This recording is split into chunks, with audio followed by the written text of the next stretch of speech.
Turín. La noche del 11 de abril de 1997 se produjo un enorme incendio en la catedral de esta ciudad italiana. Amenazaba con destruir una de las reliquias más preciadas para el catolicismo, el Santo Sudario. Pero un bombero alega que una intervención divina le indicó exactamente qué hacer.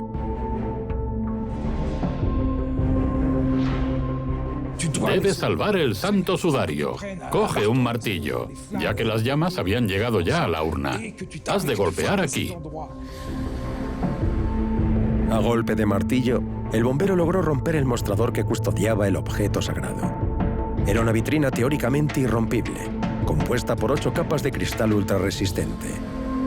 El Santo Sudario se salvó. Los creyentes consideraron el suceso un milagro. Durante 7 siglos, los fascinantes misterios que envuelven al Santo Sudario han dado lugar a las teorías más disparatadas. Es la reliquia más venerada del mundo, y cuando es expuesta, la gente acude en masa a la Catedral de Turín.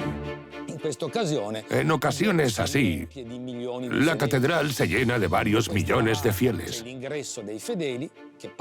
Pasan ante el sudario y se detienen a observarlo y a rezar.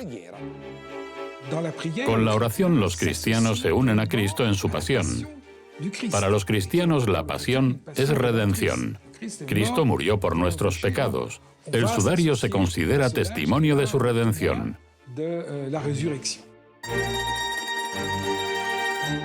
El sudario es crucial para los creyentes porque establece un vínculo entre la muerte de Cristo y su resurrección. Según el Evangelio, se arropó el cuerpo inerte de Cristo en una tela antes de colocarlo en la tumba. Cuando entró en el sepulcro 3 días después, María Magdalena encontró el sudario vacío. El cuerpo de Cristo había desaparecido y sus heridas habían dejado marcas en la tela. El sudario es la reliquia más importante, ya que no se trata de un simple objeto, sino de la huella de un cuerpo humano. En él se aprecia la tortura que sufrió y las heridas que se le infligieron, que se corresponden perfectamente con lo que nos cuenta el Evangelio. A primera vista, es difícil descifrar las marcas del sudario. Esta mortaja de lino de 4 metros de largo y 1 de ancho fue destruida en parte por otro incendio en 1532. Se libró por suerte, pero al inspeccionarla de cerca, se ven manchas de sangre que parecen ser de un hombre torturado. Se corresponden exactamente con los estigmas de Cristo. Las marcas donde en teoría reposaba la cabeza parecen hechas por una corona de espinas, como la que fue obligado a llevar. Y las de los pies y las muñecas nos evocan de inmediato los clavos de la cruz. A los científicos les fascina el sudario de Turín, sobre todo porque las manchas de sangre se encuentran en los sitios precisos. Pero eso no es todo.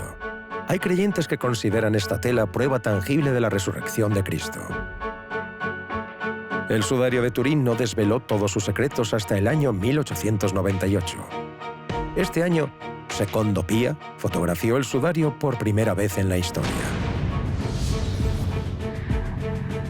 Al revelar los negativos, el fotógrafo se llevó una sorpresa.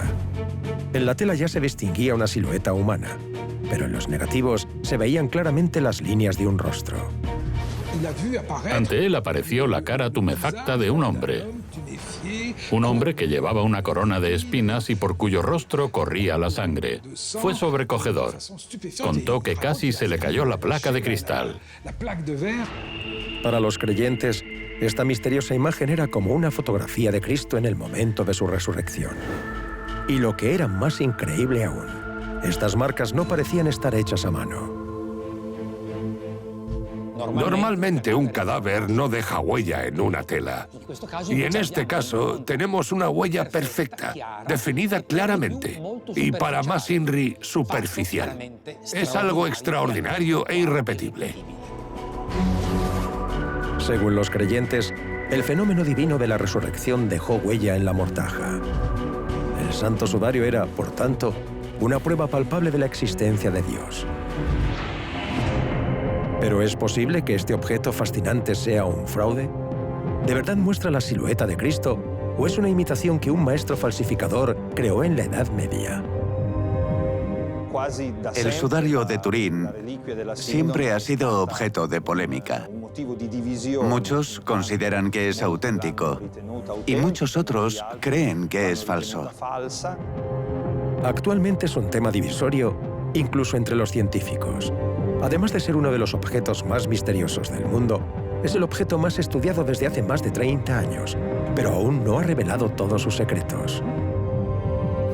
Creo que es un objeto absolutamente fabuloso. No creo que sea falso. Dicho esto, puede que sea de la época de Cristo, pero no podemos saber con certeza que se trata de Cristo. Para resolver este misterio, que lleva 7 siglos latente, los científicos nos mostrarán cómo el santo sudario podría haberse confeccionado fácilmente con técnicas medievales. Si el sudario es auténtico, habrá que reescribir todos los fundamentos de la historia y la ciencia. Turín hoy. En la catedral de la ciudad se trata el sudario como algo excepcional y se custodia como el más grande de los tesoros.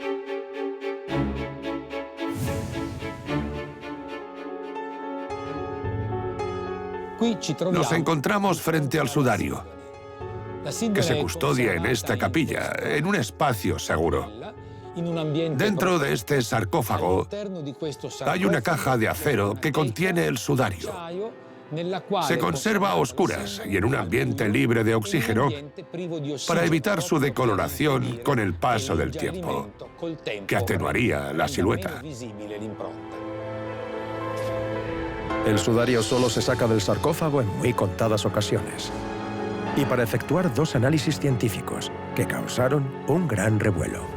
En 1978 se concedió acceso al objeto a un equipo de unos 20 investigadores.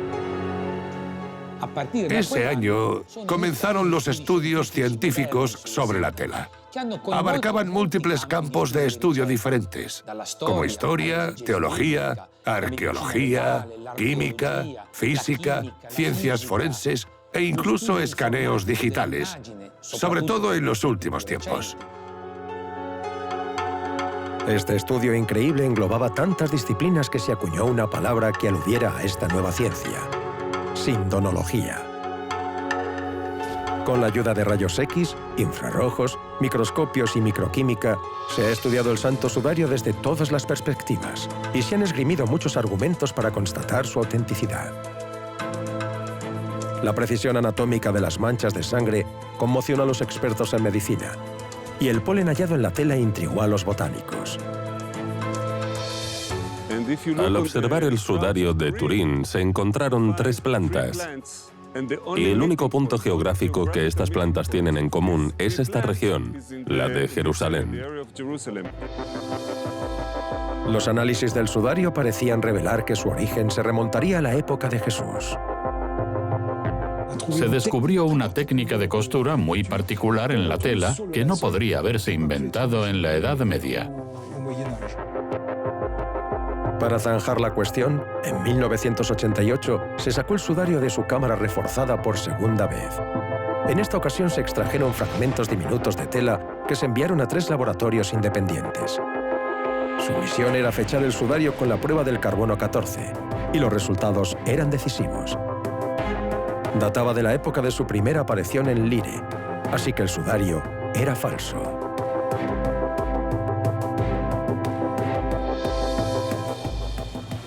La historia podría haber acabado ahí, pero el sudario suscitaba tal fascinación que surgieron argumentos de todo tipo que desmentían el resultado. Los sindonólogos respondieron a los resultados con toda una serie de argumentos en contra.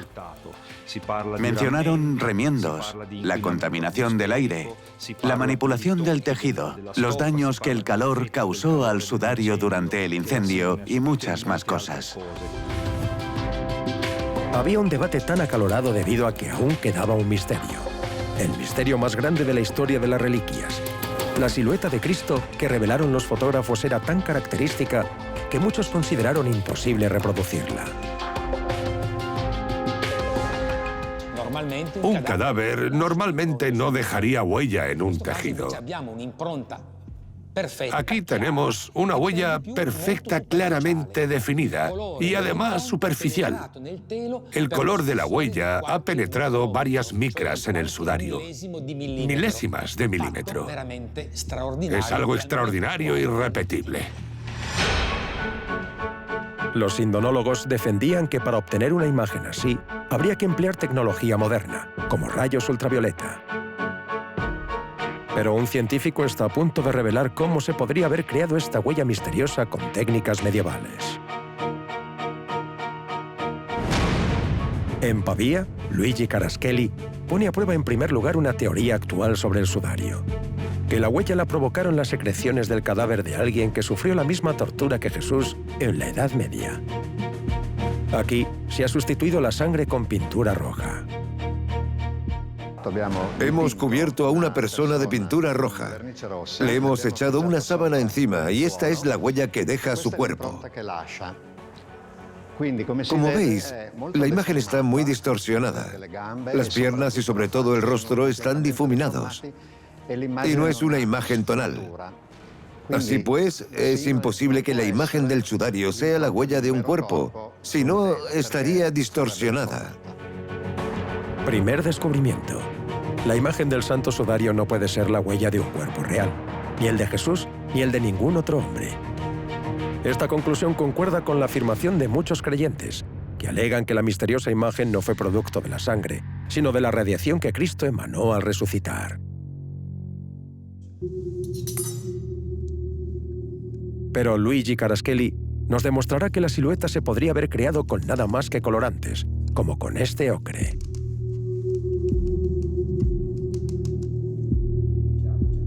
Coloca su sábana, pero no sobre un cuerpo, sino sobre un bajorrelieve de Cristo.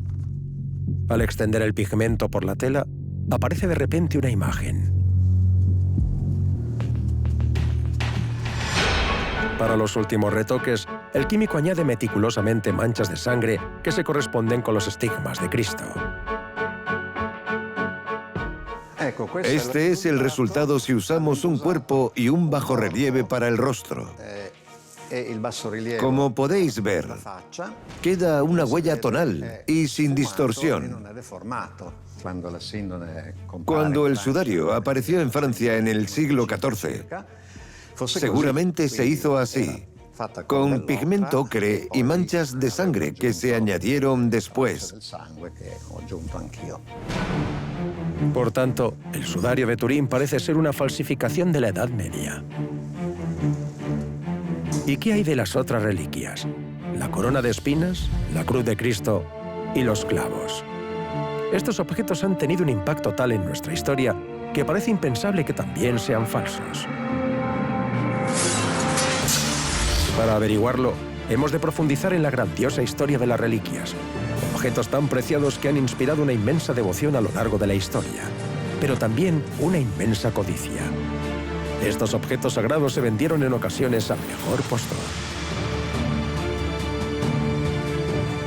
Las cifras eran abrumadoras, indignantes incluso, francamente. Descubriremos que, como el Santo Sudario, ciertos milagros asociados a las reliquias también podrían ser invenciones. He aquí el milagro de la ciencia. Y esta gran aventura da comienzo en un lugar concreto, la Iglesia del Santo Sepulcro, en Jerusalén.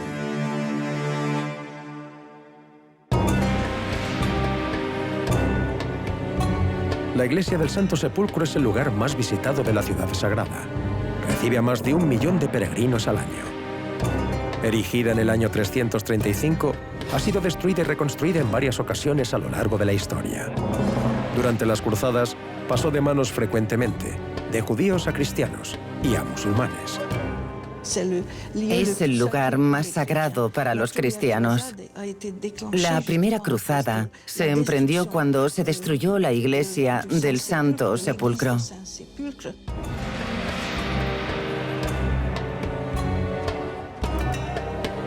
Con 15 años, John Seligman decidió que quería ser arqueólogo. Ahora lleva 30 años estudiando Jerusalén al milímetro. Y la Iglesia del Santo Sepulcro es un edificio que nunca deja de fascinarle. Esta no es la típica basílica, no es la típica iglesia con una nave principal y un altar. Esta es la primerísima iglesia. Lo que me sorprende es que casi no destaca en la ciudad, está en una pequeña plaza. Enclavada en el centro de Jerusalén, la iglesia del Santo Sepulcro se encuentra casi oculta por los edificios del casco antiguo. Pero es precisamente su ubicación lo que la convierte en un lugar tan sagrado para los cristianos. La iglesia del Santo Sepulcro se erigió donde presuntamente tuvo lugar la pasión de Cristo. La iglesia del Santo Sepulcro está en el lugar de la crucifixión y también en el lugar de la sepultura. El modo en que la iglesia está construida se asocia por completo a la historia de los últimos días de Cristo. Por supuesto, si existe un lugar donde se crucificó a Cristo y un lugar donde resucitó, es este. Y se trata de un sitio bastante único. La iglesia del Santo Sepulcro es un lugar muy especial tanto para fieles como para arqueólogos. Justo a la derecha de la entrada, una escalera muy empinada conduce a la capilla del Calvario. Se construyó en la roca del Gólgota, donde Jesús fue crucificado. Metros más adelante, bajo la cúpula, un altar suntuoso cubre la tumba en la que Cristo fue sepultado antes de resucitar.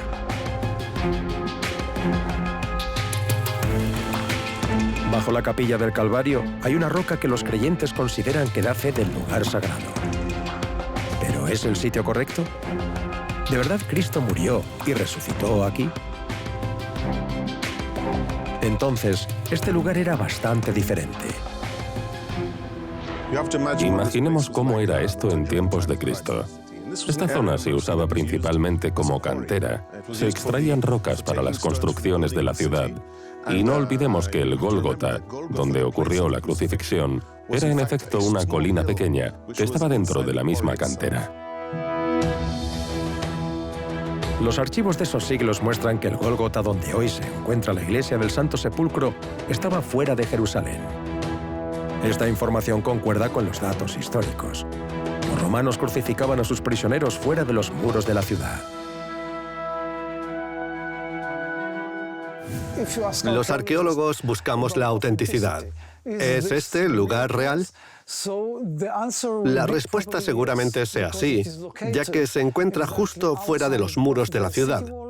Un lugar que, si leemos el Evangelio, se corresponde bastante con el sitio en el que se ubica actualmente la tumba, la iglesia del Santo Sepulcro. Tanto historiadores como arqueólogos reconocen la autenticidad del lugar. Es un hecho relevante para quien defiende que las reliquias son auténticas, ya que todas se hallaron aquí, en el escenario de este hecho crucial en la historia cristiana, la Pasión de Cristo.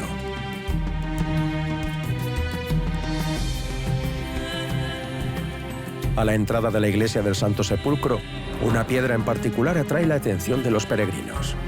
Se trata de una reliquia con supuestos poderes extraordinarios.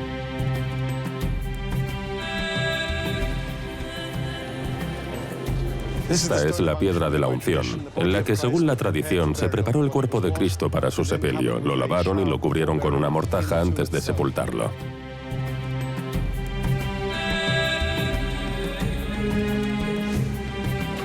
Los peregrinos que llegan aquí tocan la piedra y colocan también algunos objetos sobre ella para que absorban su santidad.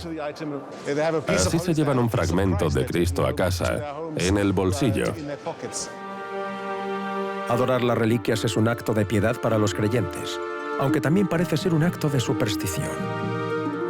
Pero esta losa que se pone a disposición de las miles de personas que acuden a tocarla podría no ser más que un simple pedrusco. Sabemos que la piedra de la unción se ha sustituido en 2 o 3 ocasiones y que la piedra desgastada actual data del siglo XIX. Su desgaste no sorprende, dada la cantidad de personas que la toca. Pero cuando se les dice que la piedra es del siglo XIX, se niegan a creerlo. Nadie sabe qué fue de la roca de la unción auténtica. Solo sabemos que la piedra expuesta en la iglesia del Santo Sepulcro es falsa. Entonces, ¿las reliquias son una patraña? Con Con la tumba de Cristo, en torno a la cual gira toda esta idolatría, esta incógnita es aún mayor. A diferencia de la piedra de la unción, la tumba lleva 2 siglos sin recibir visitantes. En la historia, solo se ha abierto en 3 ocasiones. Hoy se están llevando a cabo labores de restauración y tenemos la oportunidad única de pasar adentro. Estamos entrando en la tumba de Cristo. Esta es la primera vez que se ha abierto la tumba en muchísimo tiempo, desde principios del siglo XIX, de hecho. Este suntuoso altar revestido de oro data del siglo XIX. En teoría, bajo este se encuentra la tumba de piedra original. En la vidriera que tengo justo detrás, vemos parte de la piedra original de tiempos de Cristo, que daría fe de la resurrección del Mesías. Hasta hoy, la única prueba de la tumba real es esta piedra, que se halla tras un cristal. Pero en octubre de 2016, hubo un privilegiado equipo de arqueólogos. Aprovecharon la restauración de la tumba para abrirla y descubrir qué se ocultaba tras la lápida.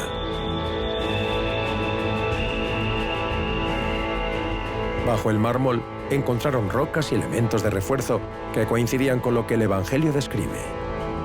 Por primera vez en la historia, se mostraban imágenes de la tumba original. ¿Pero era prueba suficiente de que realmente se trató de la tumba de Cristo?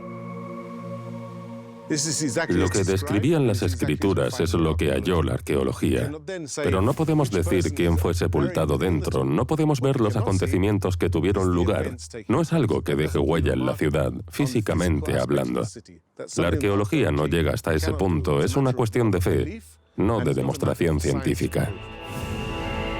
Además de la tumba y la roca del Gólgota, el Santo Sepulcro alberga otras reliquias, todas ellas tesoros sagrados que dan testimonio de la pasión de Cristo.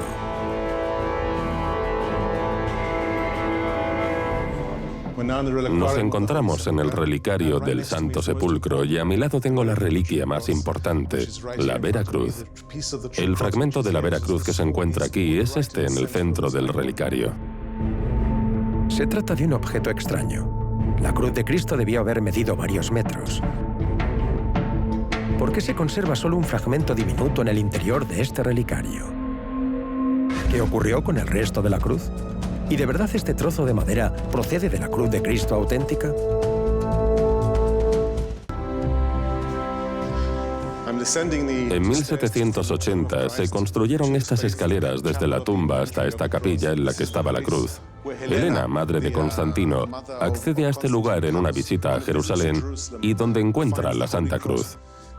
Aquí es donde se halló la Santa Cruz. Quedó aquí confinada tras la crucifixión. Es, por supuesto, la primera reliquia y la más importante. Se puede decir que es donde empieza la historia de las reliquias de la cristiandad. Según la leyenda, Helena encontró 3 cruces. ¿Cómo pudo entonces identificar la auténtica cruz de Cristo? Helena contaba con una pista importante. Jesús no fue crucificado como un criminal cualquiera. Para mofarse del hombre al que llamaba rey de los judíos, Poncio Pilato clavó a la cruz una tablilla muy distintiva.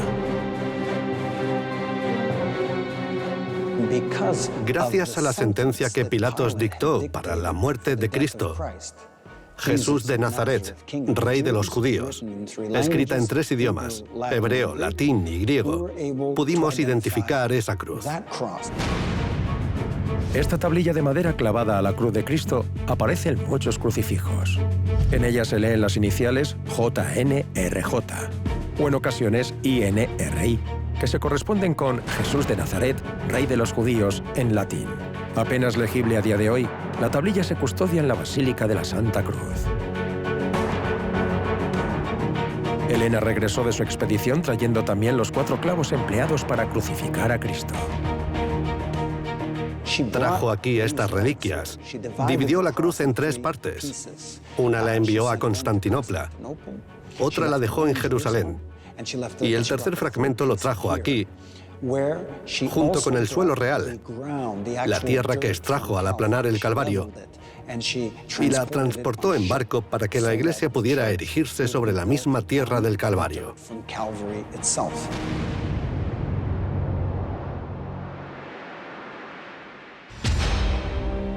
Ese acontecimiento clave marcó el punto de partida del culto y la adoración de reliquias que hoy día aún perdura. La gente empezó a adorar la cruz de Cristo a partir de finales del siglo IV. Los peregrinos viajaban cientos de kilómetros para adorar una reliquia. Al ser pruebas fehacientes de la existencia de Jesús para los creyentes, las reliquias potenciaron la expansión del cristianismo. En pocos siglos se había consolidado como la religión de Occidente y el símbolo de la cruz se hallaba en todos sus templos. Pero la gran aventura de la Santa Cruz no termina aquí. Aún queda un misterio. Los fragmentos de Jerusalén y Roma son demasiado pequeños como para constituir un tercio de la cruz original cada uno. En la Edad Media, las autoridades eclesiásticas dividieron la cruz en múltiples ocasiones. Se distribuyeron fragmentos pequeños de la cruz en Oriente, pero también en Occidente. Cualquier pedazo diminuto se consideraba una reliquia de la cruz. Desde las costas del Mediterráneo hasta las del Mar del Norte, Europa se inundó de fragmentos de la Santa Cruz, hasta el punto de que comenzaron a surgir dudas sobre su autenticidad. Siglo XIII. El fervor religioso en Europa alcanzaba su punto álgido. La gente se disputaba hasta el fragmento más diminuto de la cruz y pagaba una fortuna por él. El Vaticano prohibió la venta de reliquias, pero los monjes tomaban parte secretamente en estos trueques tan lucrativos. Así pues, la tentación de multiplicar el número de reliquias era fuerte. Más de 1500 fragmentos de la cruz aparecieron en iglesias de todo Occidente. Según un chiste popular, había tantas reliquias procedentes de la Vera Cruz que se podía plantar un bosque con ellas.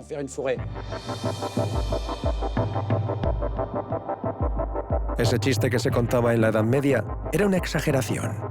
En el siglo XIX se hizo un inventario de todas las reliquias de la cruz, y la suma de todos los fragmentos no excedía el volumen de la Vera Cruz. Pero ¿qué hay del número de clavos? Solo habrían hecho falta 4 para crucificar a Jesús. Pero en la Edad Media se adoraban más de 30 clavos por toda Europa.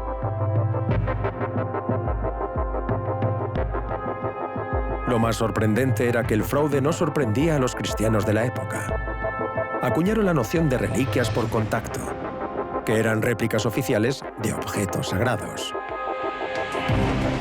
Bastaba que un objeto hubiera entrado en contacto con una reliquia auténtica para que se convirtiera también en reliquia sagrada. Y por eso hay varias versiones del Santo Sudario. Hacías un esbozo de un cuerpo humano en un trozo de tela. Luego tocabas el sudario de Turín con esta réplica y se convertía en una especie de duplicado. Lo mismo se aplicaba a los clavos. Por eso había tantos clavos de la Pasión, porque eran las llamadas reliquias por contacto. Algunas reliquias eran claramente falsificaciones. Pero, ¿cómo distinguimos los fragmentos auténticos de las falsificaciones que llegaron a nuestras costas?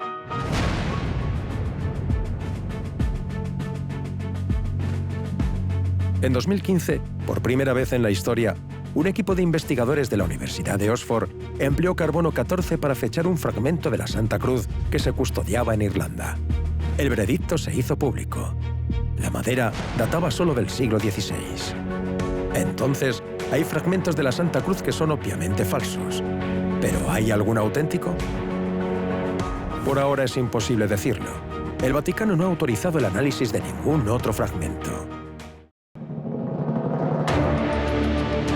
Jerusalén, 1099. Durante las cruzadas, Jerusalén era objeto de gran codicia. Los musulmanes también consideraban las reliquias de Cristo un precioso botín. No obstante, una reliquia escapó al saqueo. Dicha reliquia era la corona de espinas, la segunda reliquia más importante de la historia del cristianismo. Corrió una suerte muy particular y pasó por Constantinopla, Venecia y París. En Jerusalén encontramos su rastro en una iglesia dedicada a su culto, la Iglesia de la Flagelación. Aquí es donde comienza la pasión, el lugar donde se flageló a Jesús, y según Juan 19, Pilatos colocó una corona de espinas en su cabeza. Aquí se conmemora ese acontecimiento. Pinturas y vidrieras narran el episodio de la tortura de Jesús. Todos los ojos están vueltos hacia la corona.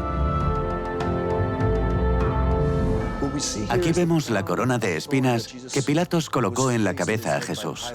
Básicamente, toda la arquitectura de esta iglesia gira en torno a ella.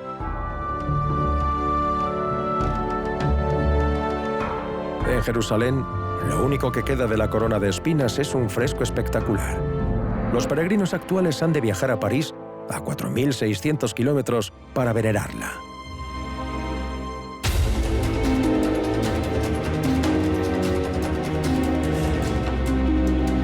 En la Catedral de Notre Dame tiene lugar un extraño ritual el primer viernes de cada mes. Lo organizan esmeradamente los caballeros del Santo Sepulcro, católicos devotos que mantienen viva una tradición que se remonta a los tiempos de las cruzadas.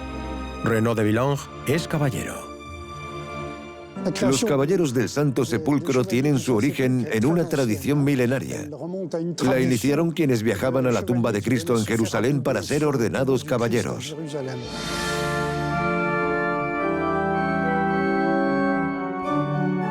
Los caballeros del Santo Sepulcro consagran su vida a proteger una de las reliquias más preciadas del cristianismo. En esta ceremonia, los peregrinos pueden tocar y besar este fabuloso relicario hecho de oro y piedras preciosas. Pero el verdadero tesoro está oculto dentro. Protegida por un tubo de cristal, esta rama trenzada es supuestamente la auténtica corona de espinas de Cristo. Más de 2000 años después, sigue suscitando fervor entre los fieles. Cuando los cristianos se ven ante este objeto que tanto dolor causó a Cristo, la emoción les embarga inevitablemente.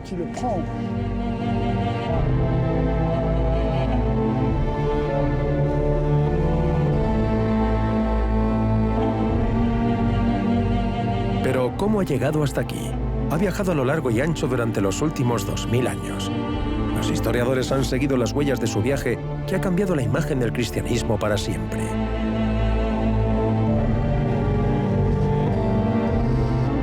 Carecemos de fuentes que lo demuestren, pero los emperadores de Constantinopla debieron trasladarla de Jerusalén para protegerla de invasiones externas.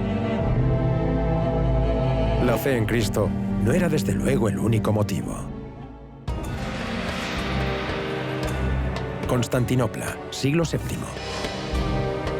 La capital del Imperio Bizantino, fundado por Constantino, era por aquel entonces la ciudad más rica e influyente de Europa. Pero los emperadores bizantinos querían más. Anhelaban convertirse en los líderes de la cristiandad. Y para ello, no dudaban en usar las reliquias de Cristo. En Constantinopla, capital del Imperio Bizantino, se acumulaba un acopio inmenso de reliquias cristianas. El emperador quería hacerse con todas las reliquias de Cristo: la madera de la Santa Cruz, los clavos, la sangre de Cristo y la lanza sagrada con la que un legionario romano atravesó el costado a Cristo cuando estaba en la cruz.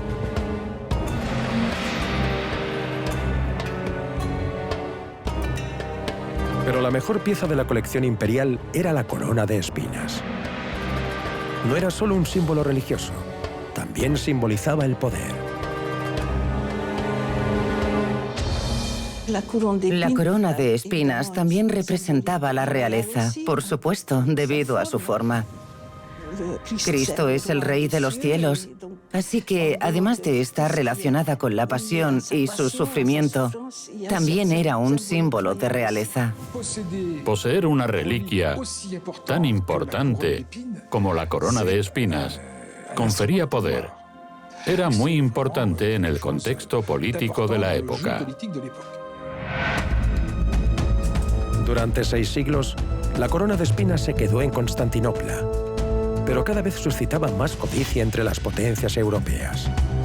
Un rey francés aprovechó la oportunidad de apoderarse de ella. Venecia, 1237. Balduino II, el nuevo emperador de Constantinopla, estaba en bancarrota. Viajó a Venecia para solicitar un préstamo a los banqueros acaudalados de la ciudad. A cambio de una gran suma de dinero, empeñó su tesoro más preciado, la corona de espinas. Fue un golpe de suerte extraordinario para San Luis, rey de Francia, un cristiano devoto que veneraba las reliquias de Cristo. San Luis sentía un profundo respeto por el sufrimiento de Cristo. Además, los occidentales estaban desesperados por hacerse con las reliquias de Cristo, que llevaban siglos en Constantinopla. Por tanto, era una gran oportunidad para poder comprar estas reliquias al prestamista sin tener que recurrir a la guerra o el empleo de la fuerza. En 1238, San Luis saldó las deudas de Balduino con los venecianos a cambio de la corona de espinas. Pagó 135.000 libras tornesas por ella, una suma abrumadora equivalente entonces a 900 lingotes de oro. San Luis estaba dispuesto a pagar tanto por ella porque no dudaba en absoluto de la autenticidad de esta reliquia. Es la corona de espinas que ahora se conserva en la Catedral de Notre Dame de París. Pero es un objeto sorprendente. Si observamos el relicario con detenimiento, vemos una corona de ramas trenzadas, pero no espinas. Actualmente no quedan espinas en la corona, porque San Luis las donó individualmente a abadías e iglesias de Francia y otros países. Durante siglos, San Luis y sus sucesores usaron las espinas como moneda de cambio diplomática para recompensar o comprar aliados. ¿Pero todas las espinas que se adoran actualmente pertenecen a la corona de espinas? El número existente de espinas apunta a que no. Se cuentan al menos 100 espinas, y esas son las que se han identificado, pero sin duda ha habido más.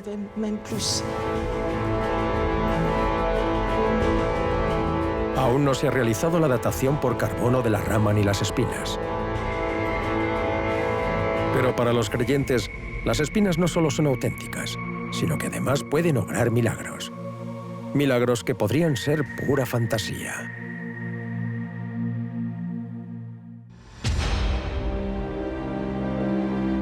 Andria, al sur de Italia.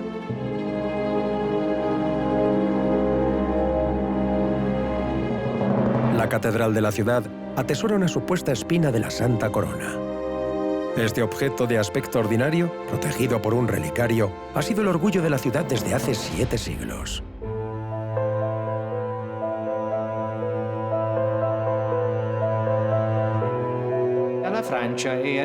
Llegó a Andria, de Francia, en 1308. Fue un regalo de la princesa Beatriz de Anjou. De todas las espinas que se distribuyeron por el reino de Francia, la espina de Andria parecía ser única. Según numerosas historias, poseía propiedades milagrosas que se manifestaron en circunstancias muy particulares. Según los distintos registros a los que tenemos acceso, siempre que el Viernes Santo cae en 25 de marzo, esta reliquia nos envía una señal y se obra un milagro. El 25 de marzo y el Viernes Santo. Estas dos fechas son, cuanto menos, significativas. La primera se corresponde con el día en que el arcángel Gabriel anunció a María el nacimiento de Cristo, y el Viernes Santo, el día en que éste fue crucificado. Cada vez que estas dos fechas coinciden, la espina cambia literalmente de aspecto, como ocurrió en 2005.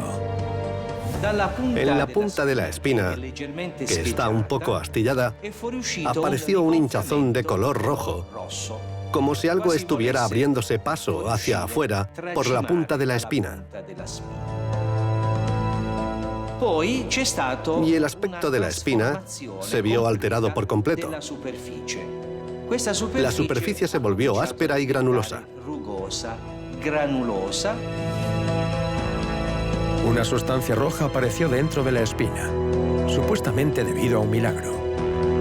Para los creyentes, la explicación es sencilla. Estaba sangrando. Yo opino, en base a mi experiencia, que estas señales que aparecen en la Santa Espina son la expresión del amor que Jesús profesa por todos nosotros. ¿Será de verdad este milagro prueba del amor de Cristo? Y si no, ¿cómo se explica este fenómeno misterioso? La Iglesia encargó a grupos de científicos que estudiaran el asunto, pero por lo visto, no estudiaron el fenómeno con el debido rigor.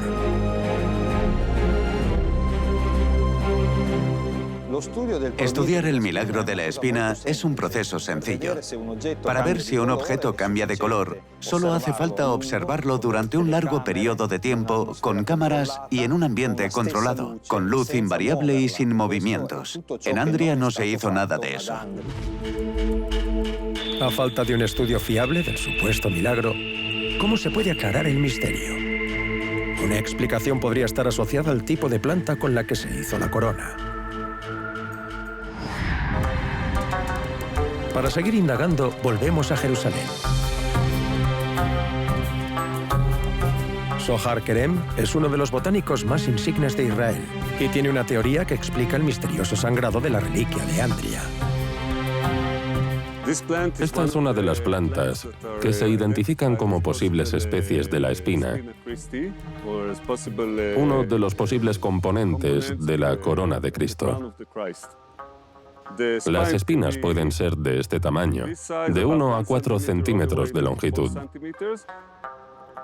En la planta se presentan así, una espina a un lado y otra al otro. Esta planta se llama Spina Christi. Es un arbusto que crece solo en Israel. Zohar Kerem lleva mucho tiempo estudiándola y cree que el color rojo que aparece periódicamente en la espina de Andria podría ser de origen natural. El tema de los colores es interesante. Aparecen y desaparecen colores. El fruto de este arbusto se empleaba para teñir tejidos. Es muy oscuro, un rojo muy concentrado. Es posible que al extraer una espina, esta aún contenga color rojo, ya que la espina es parte de la rama.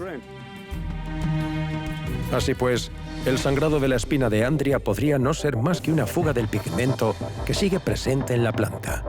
El único misterio sin resolver es la fecha en que ocurre el milagro, según la Iglesia. Mientras el fenómeno de Andria podría tener una explicación totalmente natural, otros milagros podrían no ser más que infundios que se remontan a la Edad Media. Es el caso de otra santa reliquia, la sangre de Cristo. Brujas, 1150. El conde de Flandes vuelve de su segunda cruzada con una reliquia extraordinaria: gotas de sangre de Jesús de Nazaret. Narra la leyenda que José de Arimatea recogió la sangre de Cristo cuando éste estaba en la cruz con el vaso más famoso del mundo, el Santo Grial. La ciudad de Brujas lleva 9 siglos conmemorando este acontecimiento todos los años el día de la Ascensión. Actores con caracterización medieval desfilan por la ciudad y se presenta la Santa Sangre a miles de creyentes.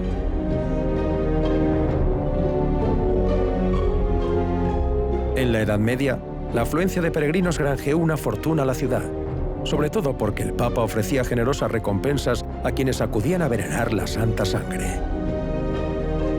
El Papa Clemente ofrecía indulgencias a los peregrinos que vinieran a adorar la reliquia de la Santa Sangre. Y las indulgencias eran importantísimas para los cristianos en la Edad Media, ya que se creía que quien tenía indulgencias tenía más posibilidades de ir al cielo. Así pues, el peregrinaje a Brujas era como una entrada al cielo. Los fieles tenían un buen motivo para hacer este viaje en masa. Además, el Papa declaró que la sagrada reliquia era milagrosa.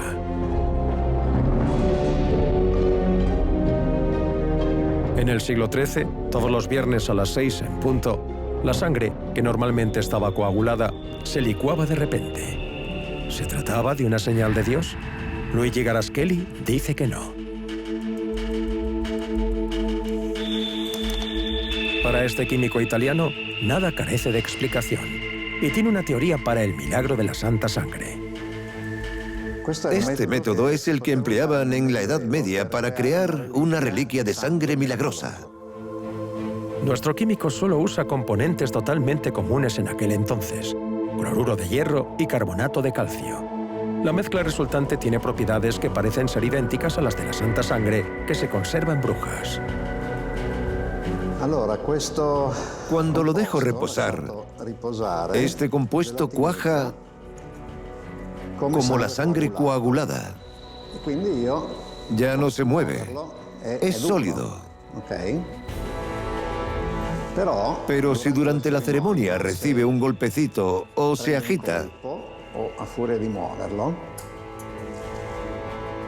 se licúa. He ahí el milagro, la sangre coagulada que se vuelve líquida. Este es el milagro de la ciencia. Durante la misa del viernes, a las 6 en punto, habría bastado propinar un golpecito al relicario para que la sangre de Cristo se volviera líquida de repente.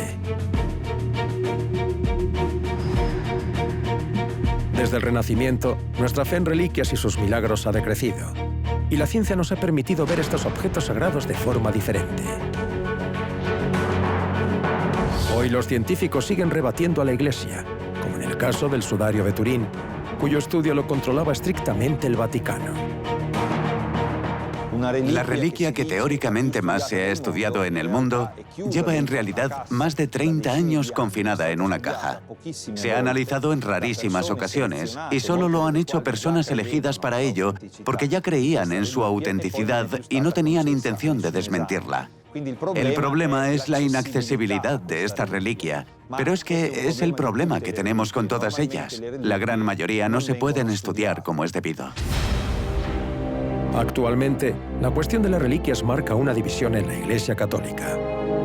El Vaticano se muestra muy cauteloso en lo que a estos objetos sagrados se refiere. El sudario de Turín no se reconoce oficialmente como reliquia, sino como icono, una representación de Cristo.